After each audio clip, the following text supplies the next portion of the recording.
Let's dive in. I want you to picture two totally different nail appointments.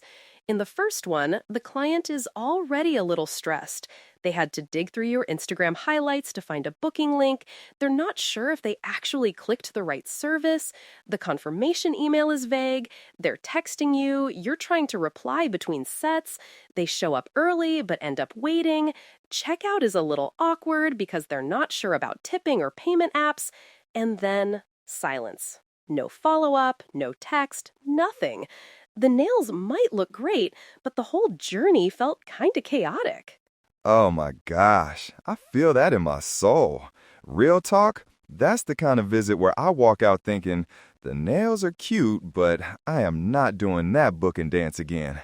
Now flip it. Imagine a second visit. The booking link is crystal clear in your bio and on Google. The menu is simple, the descriptions make sense, and the client gets an instant confirmation that feels warm and human. Before they even arrive, they get a reminder with parking info and your policies laid out in normal person language. When they walk in, you greet them by name. You already know what design they want because they sent inspo in a pre-visit form.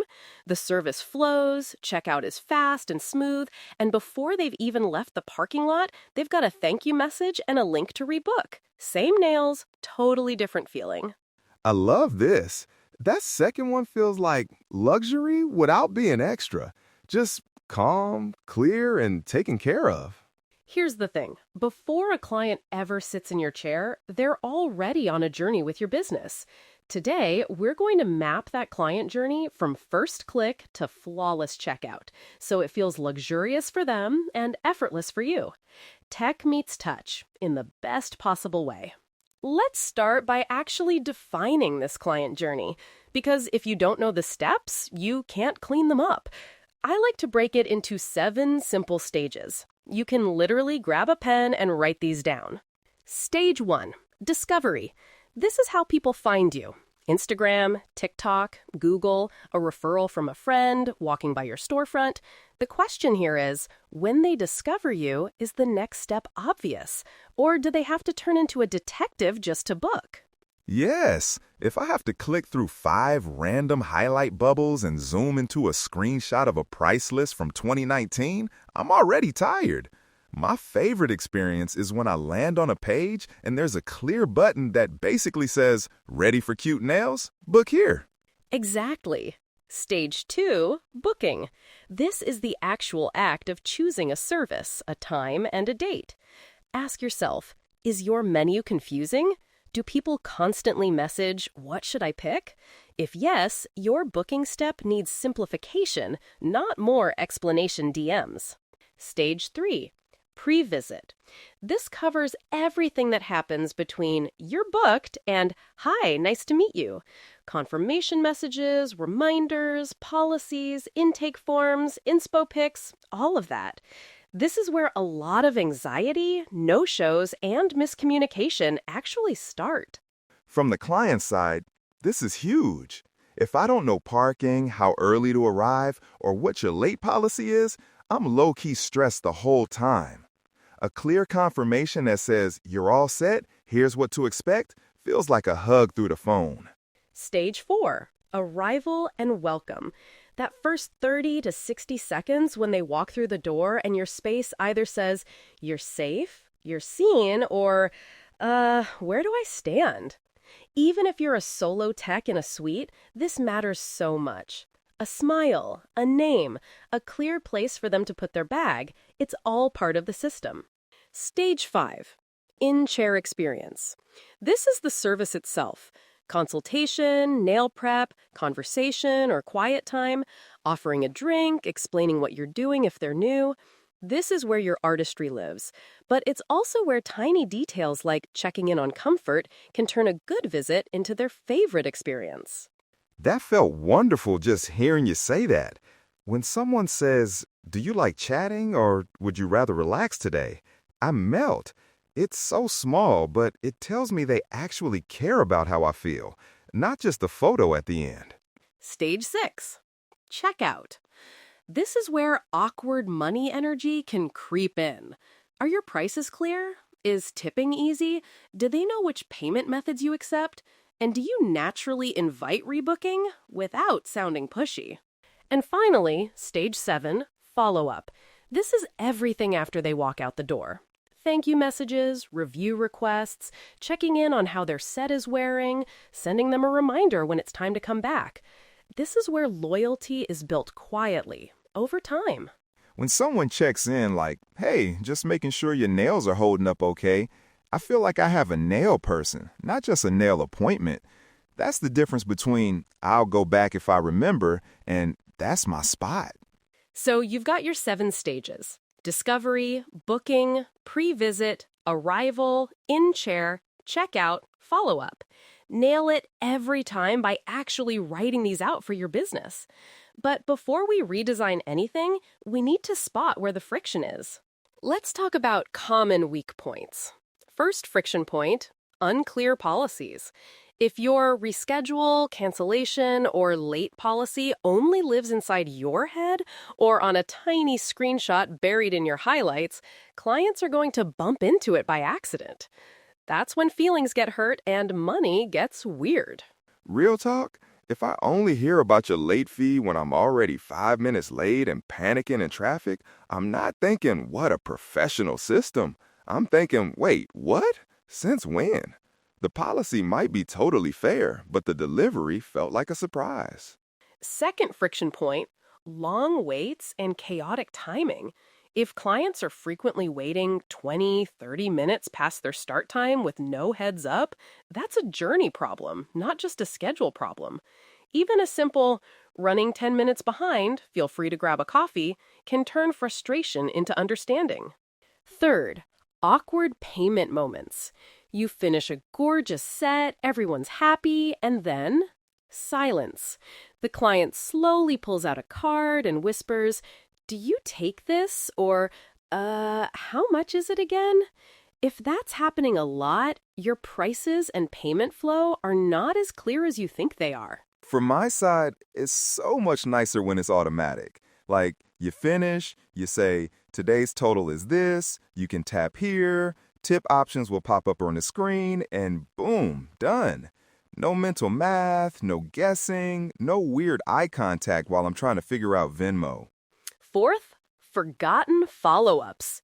You might think, if they loved it, they'll come back. But humans are busy. Kids, jobs, life, nails get bumped down the list. If there's no follow-up, you're relying on their memory instead of your system. That's money leaking out quietly every single month. So here's your homework brain check. As you hear these stages, which one makes you cringe a little? That cringe is your clue. That's where your friction is hiding. Now, let's bring in some light tech support. Emphasis on light. We are not turning your nail spa into a robot. We're using simple tools to hold the structure so you can stay fully present with your client. Yeah, nobody wants to feel like they're talking to a chatbot when they're trying to get a feel. But I love when things just happen smoothly. That's when tech feels like magic, not like a wall. Tip 1. Automated but warm confirmations and reminders. Most booking systems let you customize your messages. Instead of the default, "Your appointment is confirmed," try something like, "You're all set for your appointment on Tuesday at 3 p.m. with Alex at Polish Studio.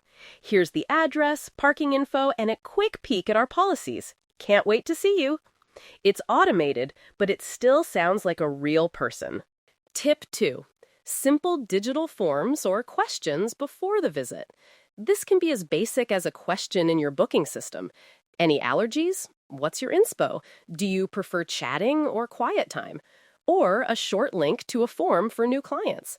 That way, you're not trying to collect everything verbally while you're already behind schedule. As a client, I love this so much. When you ask me my inspo ahead of time, I feel like you're preparing for me, not just squeezing me into your day. And if I can tell you I'm in relax and scroll mode instead of catch up and vent mode, I don't feel rude for being quiet. Tip 3. Organized client notes. This can live right inside your booking system or even in a simple, secure digital note app. Jot down things like likes short almond shape, hates cuticle oil on fingers, has a toddler named Mia, prefers neutral colors for work. Next time they come in and you say, same almond shape as last time, or do we want to play a little today? They feel seen, and that's pure retention power. Tip 4, semi-automated follow-ups. This could be an automatic text 24 hours after their appointment that says, hope you're loving your nails. If you have any questions, reply here. If you're obsessed, a quick review helps us so much. Or a reminder at the 2 or 3 week mark like, time to refresh your set? Here's your link to book. Light, friendly, and easy to ignore if they're not ready, but always there when they are. Here's what I think. When those messages feel like they actually sound like you, I don't feel spammed. I feel taken care of. The key is that human tone, not paragraphs of robot text. So we've mapped the stages, we've spotted the friction, we've added some light tech. Now let's design your upgraded journey, but in a way that does not overwhelm you. Because I know some of you are already planning a 30-page SOP in your head. Here's the thing. Do not try to rebuild your entire client journey in one weekend. That's how you burn out and give up. Instead, I want you to choose 1 or 2 stages to upgrade this week. Just 1 or 2. That's it. Step 1, write down your current journey. Honestly, on a piece of paper, make 7 columns or 7 lines. Discovery, booking, pre-visit, arrival, in-chair, checkout, follow-up. Under each one, jot what actually happens right now, not what you wish happened, what really happens on a random Tuesday. This is like giving your business a mirror. It might be a little oof in some spots, but it's the only way to glow up the whole experience. Step 2. Circle 1 or 2 stages that feel the messiest or the most expensive. Maybe discovery is fine because you're booked out through word of mouth, but your checkout is always awkward and slow. Or maybe your in-chair game is 10 out of 10, but your pre-visit communication is basically non-existent, and you're tired of, hey, can you send the address again? Texts. Step 3. For each circled stage, choose 1 concrete change. Not 10, 1. For example, if you pick pre-visit, your 1 change might be, customize my confirmation and reminder messages this week to include address, parking, and policies in friendly language. If you pick follow-up, your 1 change might be, turn on a simple post-visit thank you text with a review link. Step 4. Test it for 2 weeks. Look for signals. Fewer questions, fewer late arrivals, smoother checkouts, more rebookings. Ask 1 or 2 regulars, hey, did that new message help? Anything confusing? You don't need a survey link, just real conversations with real humans. As a client, I'm honestly honored when my CAC asks my opinion. It makes me feel like we're building the experience together, not like I'm just another slot on the calendar. And remember, the goal here is a smooth, consistent, calm experience, not perfection. Your journey map is a living thing. You'll tweak it, you'll level it up as your business grows, and the more intentional you are with it, the less you have to rely on willpower and memory to give 5-star service every single time. All right, let's land this. Today we walked through your client journey from first click to final checkout. You learned the 7 stages: discovery, booking, pre-visit, arrival, in-chair, checkout, and follow-up. We called out common friction points like unclear policies, long waits, awkward money moments, and ghosted follow-ups. Then we layered in light tech, warm automated messages, simple forms, client notes, and gentle reminders to support you without killing your personal touch. Your one big action step: today, or at least this week, sit down and write out your current journey across those 7 stages. Be brutally honest. Then pick just 1 stage and 1 simple upgrade. Not perfect, just better. That's how you build a client experience that feels luxurious for them and sustainable for you. And from the client side, trust me, we notice. We notice when booking feels easy, when you remember the little things, and when checkout doesn't feel like a pop quiz. Those tiny improvements are exactly what turn a random appointment into our go-to forever spot. If this episode helped you see your client journey a little more clearly, make sure you subscribe so you don't miss the next deep dive into systems, creativity, and everything that makes your nail business shine. Let's dive in and make your business shine. Stay curious, stay creative. Until next time, keep your nails and business thriving.